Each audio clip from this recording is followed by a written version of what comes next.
మరి వాసనది ఏంటి? చనిపోయిన తర్వాత వాళ్ళు ఎక్కడికి పోతారు? అపోస్తులైనటువంటి పౌలు తన యొక్క సహోదరుల కొరకు, తన యొక్క రక్త సంబంధుల కొరకు ఏ విధంగా అయితే ప్రయాసపడ్డాడో ఆ యొక్క ప్రయాసాన్ని మనం కూడా గుర్తు చేసుకోవాలి. చనిపోయినటువంటి వారు ఈరోజు చనిపోతున్నారు, రేపు తర్వాత నిత్యలోకంలో నాశనం అవుతున్నారు. వారిని నా వల్లనే నేను కూడా రక్షించుకోవాలి. కాబట్టి వాళ్ళతో కొందరికైనా నేను స్వార్థ ప్రకటించాలని అపోస్తులైన పౌలు చెప్పాడు. మరి మనకు కూడా అటువంటి జీవులు ఉన్నారా? మనం మొదటి నుంచి చూద్దాం. మొదటిలో మనకు గుర్తుకున్నటువంటి వారు ఎవరంటే నోవాహు. ఆదికాండము 6వ అధ్యాయంలో మనం గమనించుకున్నట్లయితే నోవాహు దేవుడు చెప్పినటువంటి మాట ప్రకారంగా తన ఇంటి వారిని రక్షించుకున్నారు. ఆదికాండము 6వ అధ్యాయము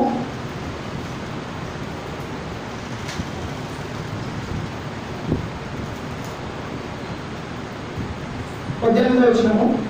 అయితే నీతో నా నిబంధన స్థిరపరచు, నీవును నీతో కూడా నీ కుమారుడు, నీ భార్యను, నీ కోడలను ఆ ఓడలో ప్రవేశించు. చూడండి, ఆదికాండము 6వ అధ్యాయంలో మనం గమనించుకున్నట్లయితే నోవాహు గురించి మనందరికీ కూడా తెలుసు. నోవాహు తాను మాత్రమే రక్షణ పొందలేదు. వారికి 100 సంవత్సరాలు వారితో ఉన్నటువంటి వారికి ఎంతో ప్రయాసంతో ప్రకటించాడు. కానీ వారు ఎవరైనా విన్నారా? వినలే. కానీ తనతో పాటు తన కుటుంబంలో ఉన్నటువంటి 7గురిని ఆయన రక్షించుకున్నాడు. కానీ కుటుంబంతో పాటు ఇంకా కొన్ని వాటిని రక్షించుకున్నాడు. కొన్ని ప్రాణులను, భూమి మీద ఉన్నటువంటి సకల జంతువులను, పక్షులను, జీవరాశులను, వాటన్నిటిని కూడా నోవాహు దేవుడు చెప్పిన మాట ప్రకారంగా రక్షించుకున్నాడు. ఈనాడు దేవుడు చెప్పినటువంటి ఆ యొక్క రక్షణ భారము మన మీద కూడా ఉన్నట్లయితే మనతో పాటు మన కుటుంబాన్ని మనం రక్షించుకోగలము. దేవుడు చెప్పిన మాట ప్రకారము మనతో ఉన్నటువంటి జీవరాశులను కూడా రక్షించుకోగలము. బేసిక్ థింగ్ మనం ఆలోచించుకున్నట్లయితే దేవుడు చెప్పినాడు రక్షించాలని చెప్పి అపోస్తుల కార్యంలో మనం గమనించుకోగలము. మత్తయి సువార్త 28వ అధ్యాయం 18వ వచనంలో మనం చూసినాము. మీరు సర్వ సృష్టికి వెళ్ళండి, సమస్త జనులను సువార్త శిష్యులుగా చేయండి, అందరికీ కూడా తండ్రి యొక్క నామంలోకి బాప్తిసం తీసుకోవాలని చెప్పి కొంచెం ప్రాసెస్ నేర్పించాడు. ఆ ప్రాసెస్ మనకు కూడా వర్తిస్తుంది. ఎందుకంటే వారు చనిపోయారు. అపోస్తులు ఇప్పుడు ఉన్నారా? మరి రక్షణ ఎక్కడి నుంచి రావాలి? రక్షణ ఎవరు ఇవ్వాలి మనకు? ఇక్కడ ఉన్నటువంటి గ్రంథాల మాటల ప్రకారము మనము సహోదరులైనటువంటి మనము ఆ విధంగా రక్షణ పొంది మనతోటి వారికి బోధించుకుంటూ ఆ యొక్క నామంలోకి బాప్తిసం తీసుకుంటూ వచ్చి వాళ్ళను రక్షించుకుంటాం. నిజానికి ఇంకా మనం గమనించుకున్నట్లయితే నిర్గమకాండము 4వ అధ్యాయంలో మనందరికీ వచ్చినటువంటి వివరణ వచ్చినంత కాకుండా మామూలుగా మనం తెలుసుకున్న మాట్లాడుకోవచ్చు. నిర్గమకాండంలో మనం గమనించుకున్నట్లయితే ఒక యజమానుని కింద దాసులుగా ఉన్నారు ఇశ్రాయేలు జనాంగం. వారిని రక్షించడానికి మోషేని ఎన్నుకున్నాడు దేవుడు. అయితే ఎన్నుకున్నటువంటి ఆ మోషే తన జనుల పట్ల ఎంత ఆలోచన కలిగి ఉన్నాడంటే ఒకనాడు దేవుడే వచ్చి నేను వాళ్ళని చంపేస్తా, వాళ్ళని చంపేసి నీ వలన సంతానాన్ని గుర్తించి నీ వలన సంతానాన్ని గొప్ప చేస్తానంటే తన జనుల కొరకు మోసే ప్రాధాయపడ్డాడు. ఎంత గొప్పగా అంటే, అయ్యా ఈనాడు నువ్వు అంత జనాంగంలో నుండి, అంత పెద్ద జనాంగంలో నుండి ఇశ్రాయేలును తప్పించుకొని తీసుకుని వచ్చి ఇక్కడ నువ్వు వాళ్ళని చంపేస్తే ఏం లాభం ఉంటుంది? అయ్యో వాళ్ళ దేవుడు అరణ్యాన్ని దాటిలేకపోయి అరణ్యంలోనే వాళ్ళందరినీ చంపేశాడని చెప్పి నీకు వస్తుంది, కాబట్టి వాళ్ళని చంపొద్దని చెప్పి ప్రాధాయపడ్డాడు. ఒక వ్యక్తి దేవుని పిల్లలను రక్షించడానికి ఏ విధంగా ప్రయాసపడ్డాడంటే తన ప్రాణాలను కూడా అడ్డు పెట్టడానికి కూడా ప్రయాసపడుతున్నాడు. దేవుని ఎదుట మాట్లాడడానికి తెగించాడు. అన్నాడు ఆ విధంగా చేయబట్టింది కాబట్టి ఇశ్రాయేలు జనాంగాలు కనాన్లోకి ప్రవేశించారు. కనాన్లోకి ప్రవేశించి దేవుని పిల్లలుగా పిలువబడుతూ ఉన్నారు. చూడండి, ఆ ప్రాసెస్లో మోసే కూడా చంపేయండి, చెప్పిన మాట వినట్లేదు, ఇష్టానుసారంగా ఉన్నారు, ఎప్పుడు చదువుతా ఉన్నారు, ఆహారం కావాలి, అది కావాలి, ఇది కావాలని అంటున్నారు, వాళ్ళు చంపేయని ఒక మాట చెప్పినట్టే దేవుడు చంపేవాడునా? ఖచ్చితంగా చంపేవాడేనేమో. ఎందుకంటే అక్కడ వాగ్దానం చేసి ఏమంటే నీ వలన సంతానాన్ని పుట్టిస్తా, వీళ్ళందరినీ చంపేసి అంటాడు. కానీ నమ్మకమైనటువంటి సేవకుడు తన తన యొక్క జనులు కానీ తన యొక్క సహోదరులు కానీ ఇబ్బంది పడతారు, తన యొక్క జనులు సహోదరులు నాశనానికి పోతారు, అట్లా చేయకండి అని చెప్పి వారి వరకు ప్రయాసపడ్డాడు మోషే.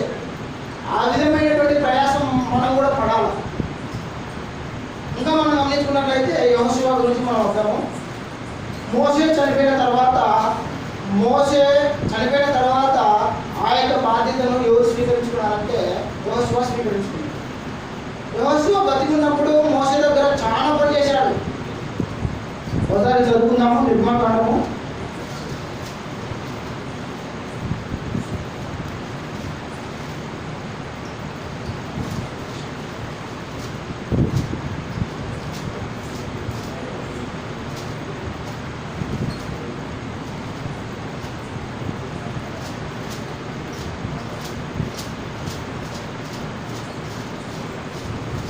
యెహోషువ గ్రంథము 1వ అధ్యాయము 1వ వచనము.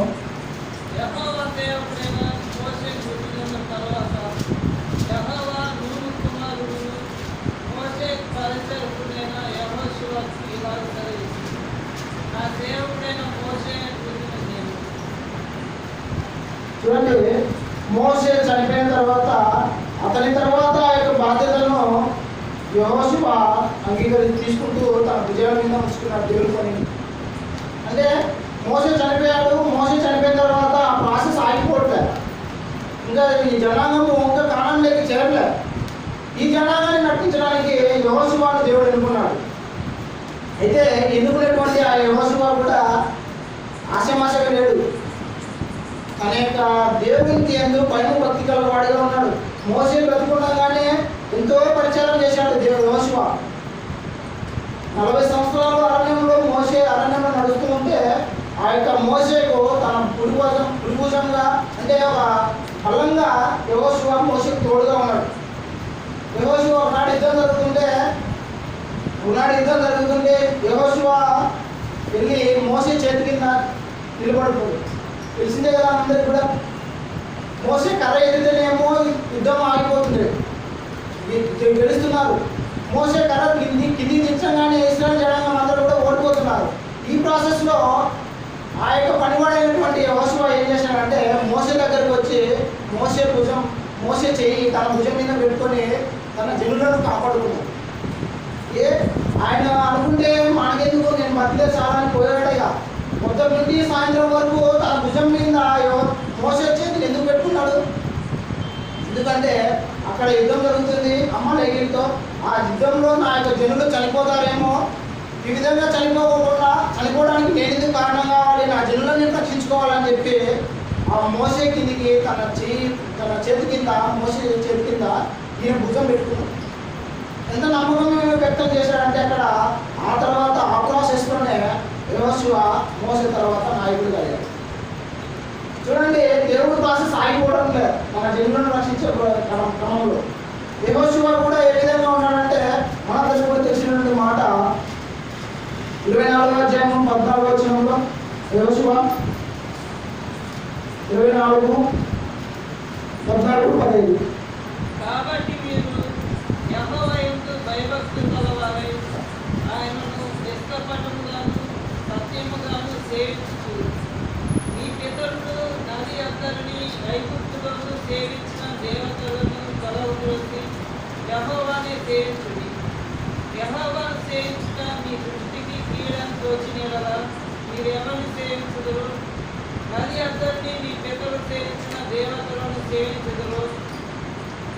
అమోరీయుల దేశంలో మీరు నివసించుతున్నారే వారి దేవతలను సేవించుదురు.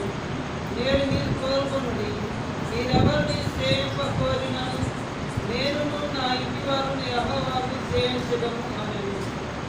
చూడండి, అంత గొప్ప నడిపింపు కార్యక్రమం జరిపించినటువంటి యెహోషువ 14వ వచనంలో ఏం చెప్తున్నాడంటే కాబట్టి మీరు యెహోవా యందు భయభక్తులు గలవారై ఆయనను నిష్కపటంగాను సత్యంగాను సేవించుచు మీ పితరులు నది అందరినీ ఐగుప్తులో సేవించిన దేవతలను తొలగద్రోసి యెహోవాని సేవించుడి.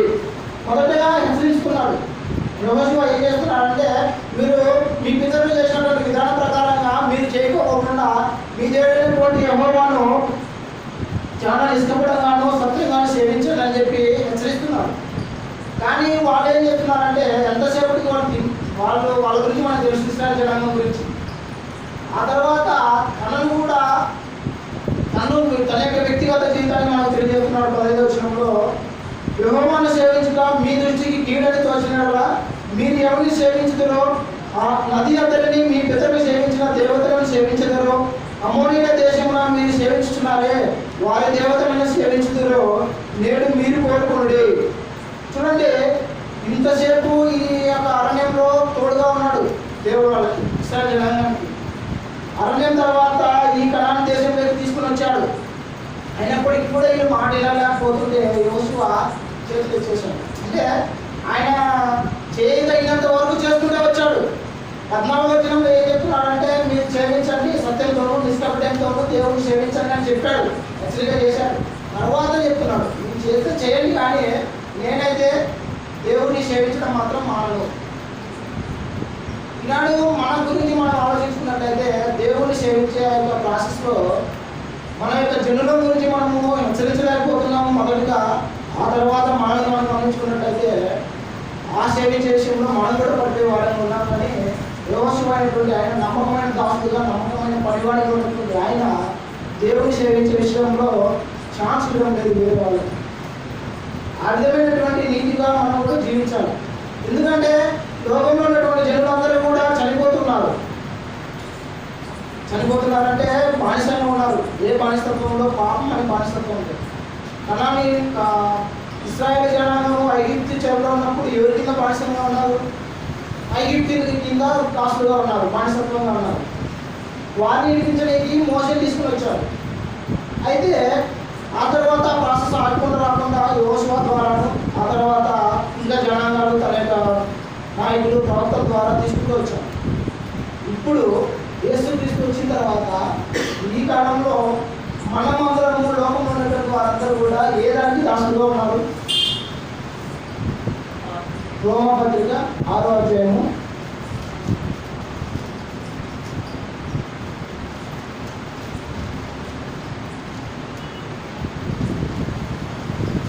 17వ వచనము. మీరు పాపములకు దాసులైంది కానీ ఏ ఉపదేశ క్రమములకు మీరు అప్పగింపబడుతున్నారు దానికి హృదయపూర్వకంగా లోబడిన వారే పాపం నుండి విమోచింపబడి నీతికి దాసులైంది. ఓకే, 17వ వచనంలో మీరు పాపములకు దాసులైంది. ఇప్పుడు ఉన్నటువంటి వారందరూ కూడా ఏ దానికి దాసులుగా ఉన్నారు? పాపం. మనందరికీ కూడా తెలిసిందే. ఆనాడు వ్యక్తిగతంగా ఒక మన కంటికి కనిపించే విధంలో ఐగుప్తీయులకి ఇశ్రాయేలు జనాంగం దాసులుగా ఉండవచ్చు. కానీ ఇప్పుడు యేసుక్రీస్తు తర్వాత కానీ యేసుక్రీస్తు ఉన్నప్పుడు కూడా జనులు ఎవరికి దాసులుగా ఉన్నారంటే పాపానికి దాసులుగా ఉన్నారు. మరి ఆనాడు జనులను విడిపించడానికి మోసే ఏర్పరచుకున్నాడు. మోసే తన పనిని నమ్మకంగా చేసుకున్నాడు. ఆయన భూమి మీద ఉన్నటువంటి వారందరికంటే సాత్వికుడు, మిక్కిలి నమ్మకమైనటువంటి వ్యక్తి మోసే తన జనులను విడిపించే విషయంలో. కానీ ఆత్మీయ స్థితిలో బానిసలుగా ఉన్నటువంటి మన సహోదరులు, లోకంలో ఉన్నటువంటి దేవుని బిడ్డలను విడిపించడానికి మనకు బాధ్యత ఉందా లేదా? ఆ ప్రాసెస్లో మనం నమ్మకంగా ఉండాలా లేదా అనేది ఒకసారి మనం గమనించుకోవాలి. పౌలు ప్రయాస ఏ విధంగా ఉన్నదంటే మనందరికీ కూడా తెలుసు. 2 కొరింథీ 11వ అధ్యాయంలో చూసుకుందాం. 2 కొరింథీ 11వ అధ్యాయంలో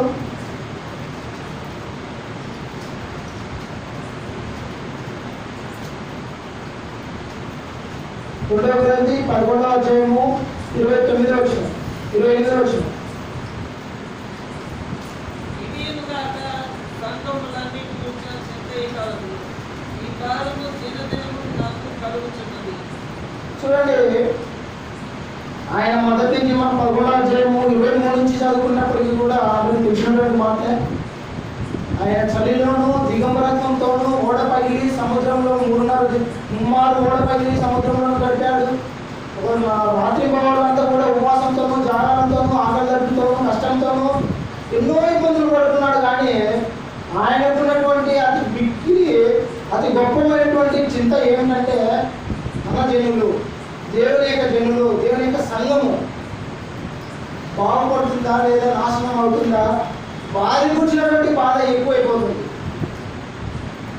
మోసేనేమో దేవుని దగ్గర నుంచి విడిపించుకున్నాడు అన్నాడు ఆ ఇస్రాయేల్ జనాంగాన్ని, అంటే చంపబోతున్నటువంటి దేవుడి దగ్గర నుండి, అయ్యా దేవా నువ్వు ఇక్కడ నుంచి అరణ్యంలో నుండి మిమ్మల్ని ఐగుప్తులో నుండి తీసుకుని వచ్చి ఇక్కడ చంపితే ఏం లాభం ఉంటుంది, అన్నిటికన్నది కూడా ఇది ఒక అపహాస్యంగా ఉంటుంది కాబట్టి చెల్లులను పంపనీయమని చెప్పి ప్రాధాయపడుతున్నాడు. ఆ విధమైనటువంటి చింత మోసేకు ఉంది. ఏది లోకరీతిగా మనము శరీర రీతిగా ఒక బానిసలుగా ఒక దాసులుగా ఉన్నటువంటి జనుల గురించి మోసేకు చింత ఉంది. ఇక్కడ పౌలుకు ఎవరి గురించి చింత ఉంది? సంఘం గురించి.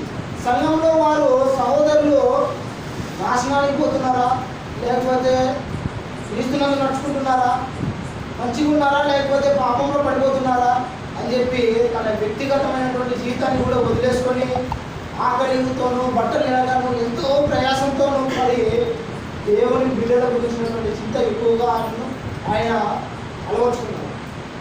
ఈనాటి చింత మనకు, ఇలాంటి చింత మనకు ఉండాలా లేదా అంటే ఒకసారి మనం గమనించుకోవాలి. పిల్లల లోకంలో చాలా మంది చనిపోతున్నారు.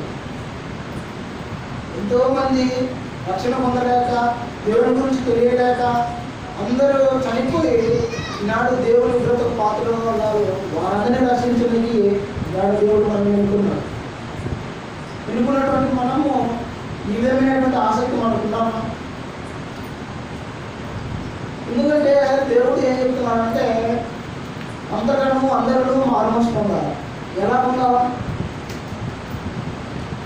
మారుమనసు అందరూ పొందాలా. ఒకవేళ వారికి తెలియలేకపోతే వారు ఏ విధంగా మారుమనసు పొందుతారు? ఇప్పుడు అందరూ మారుమనసు పొందాలా. ఏ విధంగా పొందాలో, ఎలా పొందాలో అంటే వాళ్ళు తెలియకోకుండా ఒక పూర్వ పురుషులు ఒక ప్రాచీనమైనటువంటి ఒక పల్లెటూరులో ఉన్నటువంటి వారికి కానీ, అసలే దేవుని గురించి తెలియని వారికి కానీ దేవుని గురించినటువంటి మారుమనసు రావాలా, వారు కూడా రక్షణ పొందాలా అని వారికి ఎలా తెలుస్తుంది? ఆ బాధ్యత మనం వేసుకున్నాము, మనము వెళ్ళాలి. మనందరికీ కూడా తెలిసినటువంటి మాట రోమిన్ రాసిన పత్రిక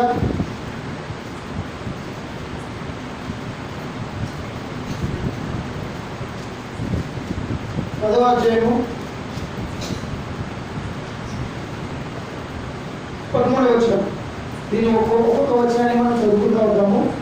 ఎందుకనగా ప్రభు నామం బట్టి ప్రార్థన చేయవాడెవడు వాడు రక్షింపబడు. ఓకే, ప్రభువు నామమును బట్టి ప్రార్థన చేయవాడెవడో రక్షింపబడదు.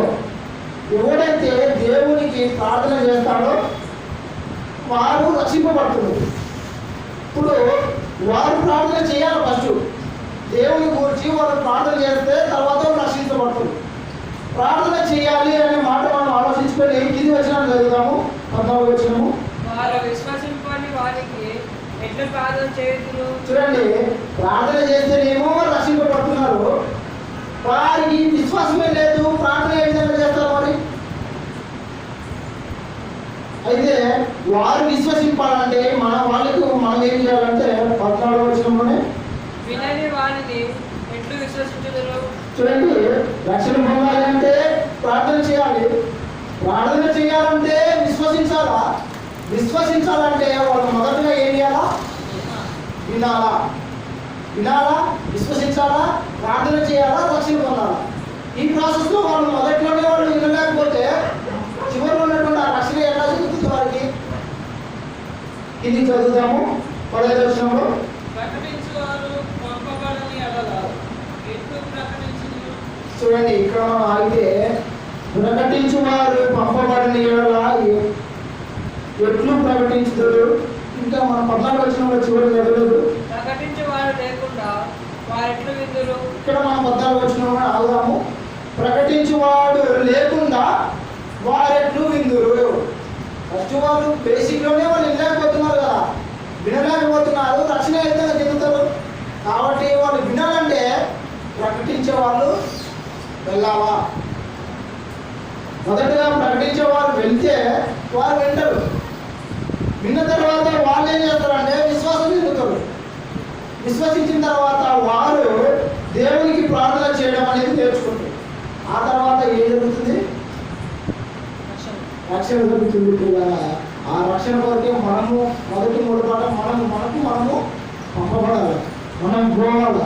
మనం పోయి వారికి వినిపించాలి, ప్రకటించాలి, వారు వినేటట్టు చేయాలి. వాళ్ళు వినినప్పుడు వాళ్ళు విశ్వసిస్తారు. విశ్వసించిన తర్వాత ప్రార్థన చేయడం ఎలాగో తెలుసుకుంటారు. ఆ ప్రార్థన ద్వారా వారు ఏం చేస్తారంటే రక్షణ పొందుతారు.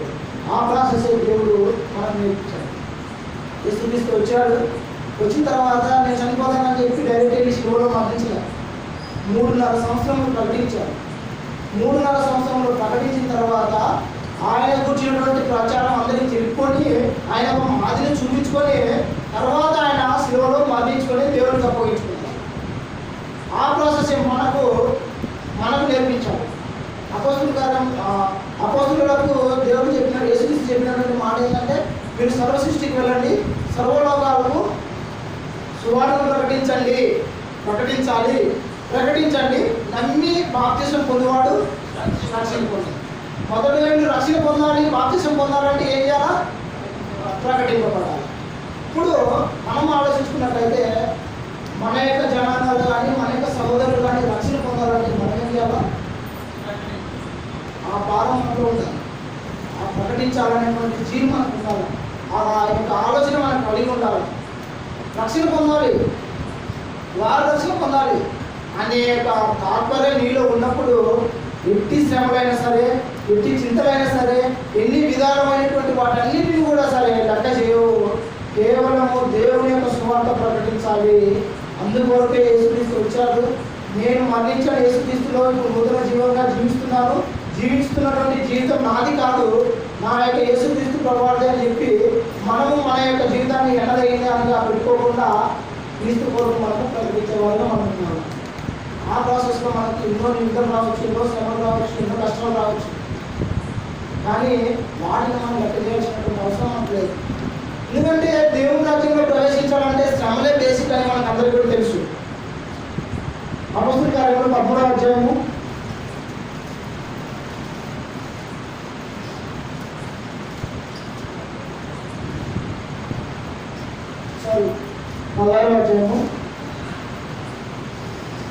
16వ అధ్యాయము 22వ వచనము. శిష్యుల మనసును దృఢపరచి విశ్వాసమందు నిలకడగా ఉండవాలని అనేక శ్రమలను అనుభవించి మనము దేవుని రాజ్యంలో ప్రవేశింపవాలని వారిని హెచ్చరించింది. సువార్త ప్రకటించాలి. మనము సువార్త ద్వారా వాళ్ళని మనం రక్షించాలి. ఆ ప్రాసెస్లో మనకు ఎన్నో శ్రమలు రావచ్చు. దేవుడు చెప్తున్నాడు, అపోస్తలుడైనటువంటి పౌలు ద్వారా మాట చెల్లుతున్నాడు, విశ్వాసంలో నిలకడగా ఉండవాలని అనేక శ్రమలను అనుభవించి మనము దేవుని రాజ్యంలో ప్రవేశింపవాలని వారిని హెచ్చరించింది. ఇప్పుడు దేవుని రాజ్యంలోకి ప్రవేశించాలి అంటే మనం ఏం చేయాలా? శ్రమలను అనుభవించాలి. ఖచ్చితంగా మనము శ్రమలు లేకుండా మనం సువార్తను ప్రకటించుకుంటూ హ్యాపీగా జీవిస్తున్నాము, నాకు ఏ శ్రమ లేదు, ఏ ఇబ్బంది లేదు అనుకుంటే వాడు గంటడా. మనందరికీ తెలుసు, 1 Petrus 4వ అధ్యాయము 16వ వచనంలో శ్రమలు ఖచ్చితంగా వస్తాయి. క్రైస్తవుడైనందుకు ఖచ్చితంగా శ్రమలు అనుభవించాలి. శ్రమలే లేకుండా నేను ప్రకటించాలా? శ్రమలే లేకుండా నా వాళ్ళని రక్షించుకోవాలా? వాళ్ళు తిట్టకూడదు, కొట్టకూడదు, వాళ్ళు ఏమి అనకూడదు. నేను ప్రకటిస్తే వాళ్ళు వినాలంతే. నేను చెప్తే కూర్చోవాలి వచ్చి. అదే దేవుడు చెప్పింది. దేవుడు అనే మాట చెప్పాడు, ప్రకటించే ప్రాసెస్లో మీకు అనేకమైనటువంటి శ్రమలు వస్తాయి. ఆ శ్రమలను అనుభవిస్తేనే నువ్వు దేవుని రాజ్యంలోకి ప్రవేశిస్తావు. కానీ శ్రమలు లేకుండా హ్యాపీగా ప్రకటించుకుంటూ పోయినా చెప్పలే. ఎక్కడ చదువుతాం? 1 Petrus రాసిన పత్రిక 4వ అధ్యాయము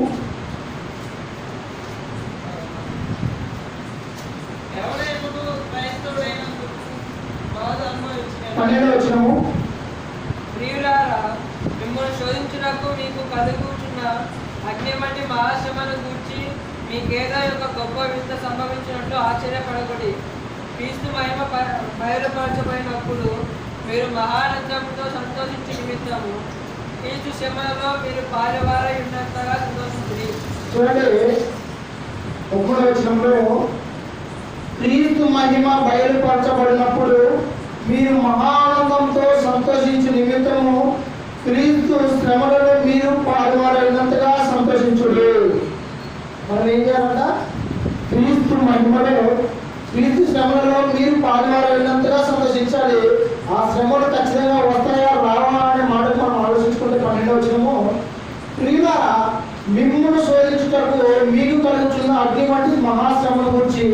మీకేదో ఒక వింత సంభవించినట్టు ఆశ్చర్యపడకూడదు.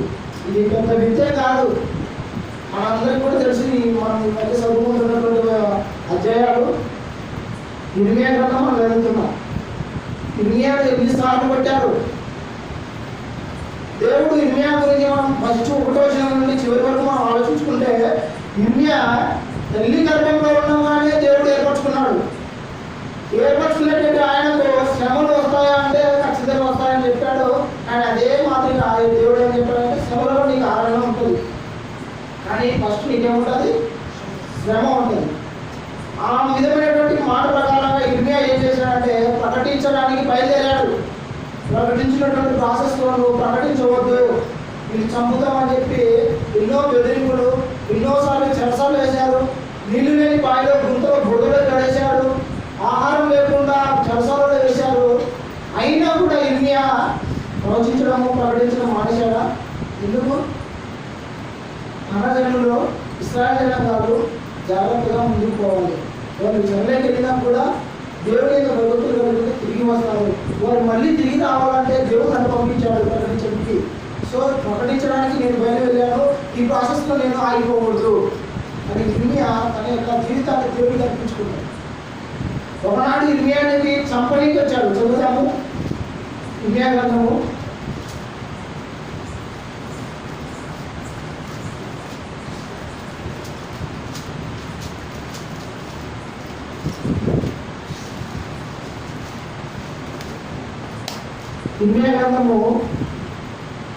26వ అధ్యాయము 10వ వచనము, 8వ వచనము.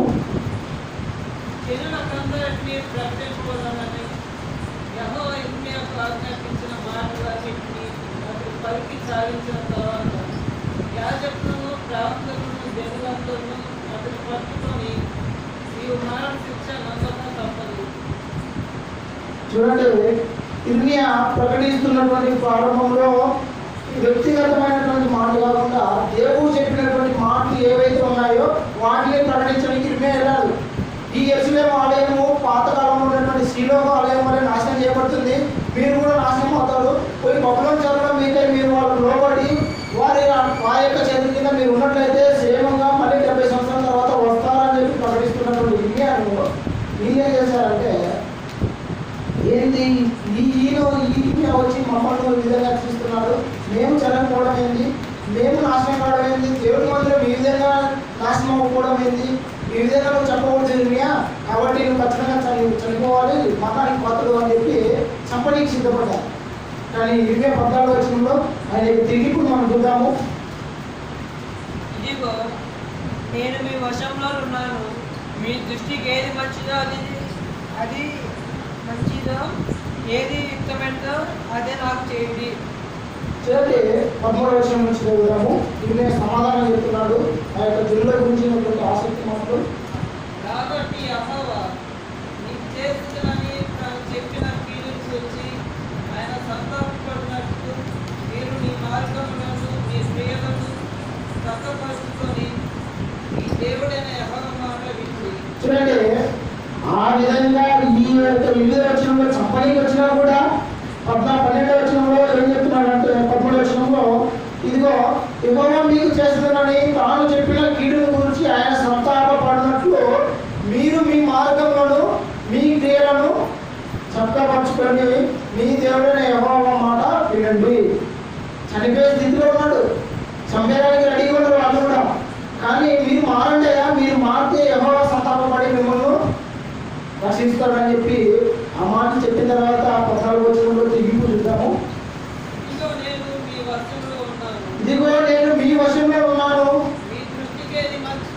మీ దృష్టికి ఏది మంచిదో ఏది యుక్తమైనదో అదే నాకు చేయండి.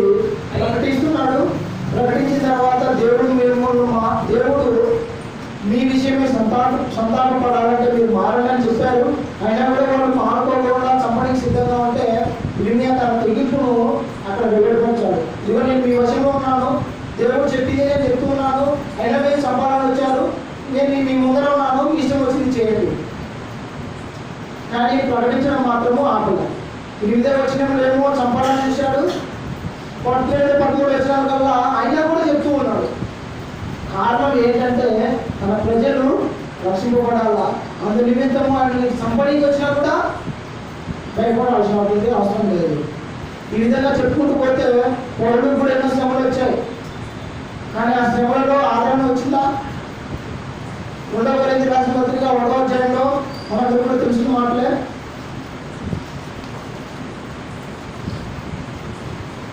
5వ వచనము, క్రీస్తు యొక్క శ్రమలు మాయందు ఎలాగూ విశ్వసించుచున్నావో అలాగే క్రీస్తు ద్వారా ఆదరణయు మాకు విశ్వసించుచున్నది. చూడండి, సువార్త ప్రకటిస్తున్నటువంటి ఆ యొక్క పౌరుడికి ఎటు పోయినా కూడా శ్రమలు వస్తున్నప్పటికీ కూడా శ్రమలో ఆయనకి ఏం కలిగింది? ఆదరణ కలిగింది. ఇర్మియా కూడా ఆ విధంగా కలిగింది. ఇర్మియా ఆ యొక్క సూరాజు అయినటువంటి బబులోను అయినటువంటి ఆయన ఉత్తర వచ్చి పట్టుకొని నాశనం చేసి జనులందరినీ తీసుకొని పోయినప్పటికీ కూడా ఇర్మియా తీసుకోలేదు. చెరసాలలో ఉన్నటువంటి ఆయన విడిపించి జనుల మధ్య క్షేమంగా సంచరించడానికి విడుదల చేశాడు. చూడండి ఎంత ఆదరణ పొందుకున్నాడు ఇర్మియా. దేవుని మాటలు ప్రకటించాలి. ఫస్ట్ తన యొక్క జనులని రక్షించాలి. ఆ యొక్క ప్రాసెస్లో నిందలు వచ్చినా, శ్రమలు వచ్చినా, ఏ ఇబ్బంది వచ్చినా నాకు ఇటువంటి అంటే నాకు ఏ ఇబ్బంది వచ్చినా నేను పట్టించుకోను. కానీ దేవుడు ఆ ఇబ్బందులలో ఆయన చంపేశాడా, నాశనం చేశాడా? చేయలేదు. ఆయన మళ్ళీ ఒక స్థితిలో పెట్టాడు. ఆ విధంగానే పౌరులకు కూడా ఇన్ని శ్రమలు వచ్చినప్పటికి కూడా ఆయనకి ఏం కలిగింది? ఆదరణ కలిగింది. కాబట్టి మనం కూడా మన యొక్క జీవితంలో ప్రకటించే వాళ్ళకి మనం పోతున్నాము. నేను ప్రయాసపడుతున్నాను, నాతో అందరూ కూడా ప్రయాసపడుతున్నాము. ఈ విధంగా మనము మన ద్వారా మన యొక్క ఇతరులను రక్షించుకోవాలనే ప్రాసెస్లో ఎన్ని శ్రమలు వచ్చినా కూడా పట్టించుకోవాల్సినటువంటి అవసరం లేదు. ఓన్లీ మగవాళ్ళు గారికి మాత్రమే కాదు, కూర్చున్నటువంటి వాళ్ళందరూ కూడా మీ తోటి వారికి, మీ పట్ల ఉన్నటువంటి వారికి, మీ వారికి స్వార్థం ప్రకటించుకుంటూ పోతే వారు రక్షణ పొందుతారు. యేసుక్రీస్తు ప్రభు వారు వచ్చింది కారణము, ఉద్దేశం అదే. ఆయన హిందువుల కొరకు మాత్రమే వచ్చాడా అంటే కాదు, సమస్త జనులను రక్షించాలని చెప్పి ఆయన వచ్చాడు. కాబట్టి ఆ యొక్క రక్షణ భారము మన విజయాలను మనం వేసుకొని మనం కూడా ప్రకటించే వాళ్ళకి మనం పోదాము. ఇంకా అనేకమైనటువంటి వచనాలు ఉన్నాయి కాబట్టి ఇప్పుడు వచ్చినటువంటి సమయాన్ని నేను ముగించుకుంటున్నాను. ఏ అవకాశం ఇచ్చినటువంటి సహోదరుల వాళ్ళను, నాకంటే పెద్దలైనటువంటి హైదరాబాద్ గారిను, ఆత్మీయతలోను, జ్ఞానంలోను, అనుభవంలో మీ అందరూ కూడా చాలా పెద్దలండి. మీ అందరూ కూడా అన్నాలు తెలియజేస్తున్నాము. ఇప్పటిదాకా వాక్యం బోధించడం నజరమానానికి ప్రవేశిస్తున్నాను వందలు తెలియజేస్తున్నాం. ఈ సమయంలో నా మధ్యకి వచ్చి చివరి ప్రార్థన చేసిన సార్ నీకర మార్గాన్ని కోరుతున్నాం.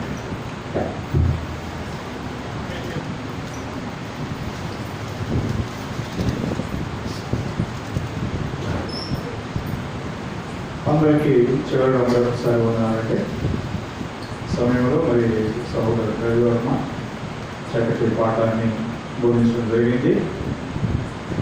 మనలో ప్రతి వారు కూడా ఆ విధంగానే అంటే యేసుక్రీస్తు ఉద్దేశం కూడా ఏంటంటే ప్రతి వ్యక్తి కూడా క్రీస్తునందు సమానమైన సంపూర్ణత గలవారుగా ఎదగాలి అనేటువంటిది దేవుని యొక్క ఉద్దేశం. కనుక మనమందరం కూడా బైబిల్ ట్రైనింగ్ అనేటువంటి విషయమే ఏమై ఉన్నది అని అంటే కాలాన్ని బట్టి చూస్తే మీరు బోధకులుగా ఉండవలసిన వారై ఉండగా,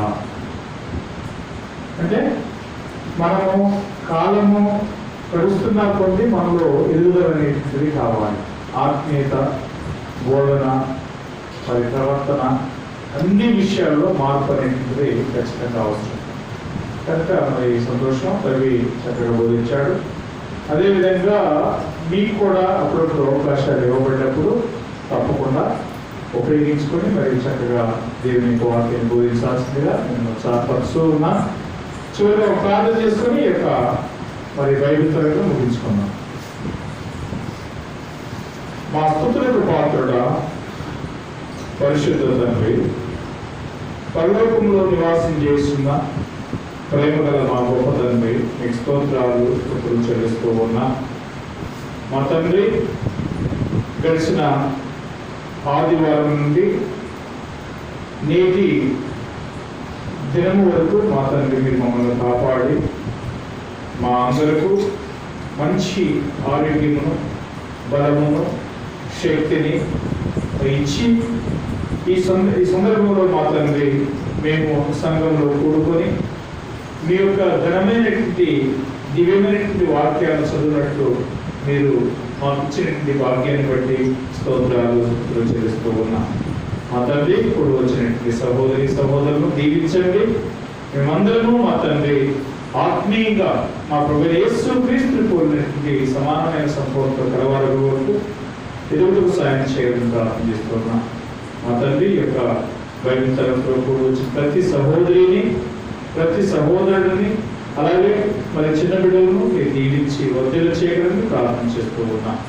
మా తండ్రి యొక్క రాత్రికాల సమయంలో మా తండ్రి మేము మా యొక్క స్థలాలకు వెళ్ళి మళ్ళా మంచి సమాధానము విశ్రాంతిని పొంది రేపటి దినమున మా తండ్రి మీ యొక్క దివ్యమైన లేఖనాలు నేర్చుకున్నప్పుడు మేము కూడా సాయం చేయాలని మీరే మహిమ ఘనత ప్రభావాలు పొందగలరని మమ్మల్ని ప్రేమించి మా కోసం తను అప్పగించుకొని మరణించి తిరిగి 3వ దినమున లేచి పరలోకానికి వెళ్ళి మళ్ళా రానయ్యున్నటువంటి మా రాజును మా రక్షకుడైన యేసుక్రీస్తు నామములో ఈ ప్రార్థన వేడుకొనుచున్నాము తండ్రి. ఆమేన్. వందనాలు.